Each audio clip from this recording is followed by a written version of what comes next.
Good day, I'm Lorraine Mendez, and this is your JIS News for Tuesday, February 1.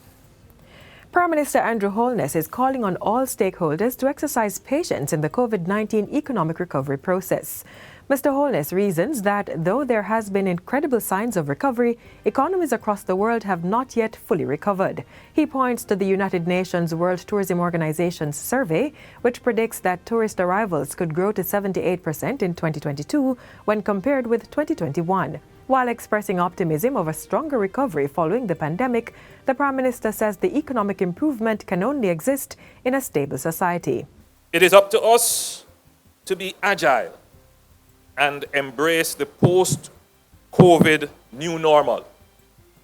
We have to be nimble and constantly adjust and adapt to whatever the pandemic throws at us.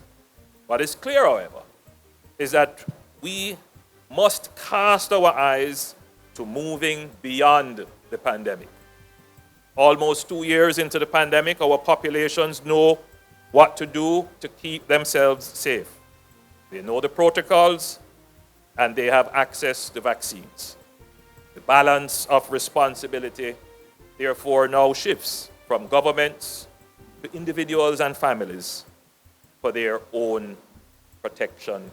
The Prime Minister was speaking Thursday as he opened the Sandals Royal Bahamian Spa Resort in Nassau, Bahamas. A 404-room hotel, the property was renovated at a cost of $55 million. It's one of 4 Sandals resorts that were closed during the onset of the COVID-19 pandemic and have since been revamped and reopened. The government's public-private partnerships PPPs in infrastructure have generated over $2 billion in investments and more than $455 million in revenue via concessions since 2001. Prime Minister Andrew Holness says the engagements have served to improve efficiency and service delivery in the operation of state assets. The government, therefore, regards PPPs as a tool to deliver effective, cost-efficient, world-class, resilient infrastructure and associated services. Notable PPP outcomes include the Sangster International Airport and Kingston Container Terminal. The Prime Minister says outturns of this nature demonstrate that the PPP privatization program is a key pillar to support economic recovery, especially from the fallout caused by the COVID-19 pandemic. He says government has an attractive portfolio of additional projects that are at various stages of execution. These cover important sectors and are expected to have substantial economic and social impact. Privatization of non-core assets releases revenues to the government to fund the budget and to undertake well-needed post-COVID social and other core priorities and interventions. Mr. Holness was speaking recently during the Jamaica Stock Exchange's 17th Regional Investments and Capital Markets Conference. Finance Minister Dr. Nigel Clark says government is looking to table the proposed large-scale and pioneer industry bill in Parliament in the next financial year.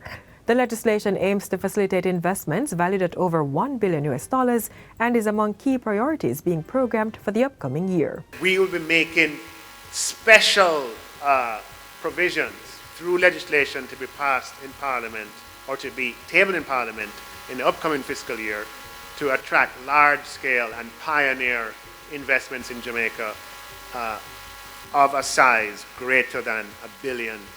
Dr. Clark was addressing the JIS's 17th Regional Investments and Capital Markets Conference. And finally, Minister of Local Government and Rural Development Desmond McKenzie says government has so far secured at least 75 of the 100 lifeguard vests promised to rafters in the community of Leith. 30 raft captains based in the Hanover community are to benefit from these vests as part of the ministry's development program in rural communities across the island. During a recent tour of the community, Minister McKenzie stressed that government's rural development agenda was not just about the physical infrastructure, but also dealing with issues such as helping to develop the skills of individuals. They have said clearly that one of the things that they need to enhance what they are doing is life vests.